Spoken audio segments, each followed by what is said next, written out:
ദൈവം വീണ്ടും അരുളി ചെയ്തു, വെള്ളം ജീവജാലങ്ങളെ പുറപ്പെടുവിക്കട്ടെ, പക്ഷികൾ ഭൂമിക്കു മീതെ ആകാശവിതാനത്തിൽ പറക്കട്ടെ. അങ്ങനെ ദൈവം ഭീമാകാരങ്ങളായ ജലജന്തുക്കളെയും കടലിൽ പറ്റം ചേർന്നു ചരിക്കുന്ന സകലവിധ ജീവികളെയും എല്ലാത്തരം പക്ഷികളെയും സൃഷ്ടിച്ചു. അവ നല്ലതെന്ന് അവിടുന്ന് കണ്ടു.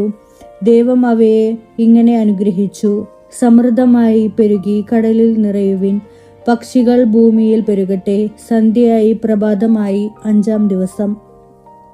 ദൈവം വീണ്ടും അരുളി ചെയ്തു, ഭൂമി എല്ലാത്തരം ജീവജാലങ്ങളും കന്നുകാലികൾ, ഇഴജന്തുക്കൾ, കാട്ടുമൃഗങ്ങൾ എന്നിവയെ പുറപ്പെടുവിക്കട്ടെ. അങ്ങനെ സംഭവിച്ചു. അങ്ങനെ ദൈവം എല്ലാ ഇനം കാട്ടുമൃഗങ്ങളെയും കന്നുകാലികളെയും ഇഴജന്തുക്കളെയും സൃഷ്ടിച്ചു. അവ നല്ലതെന്ന് അവിടുന്ന് കണ്ടു.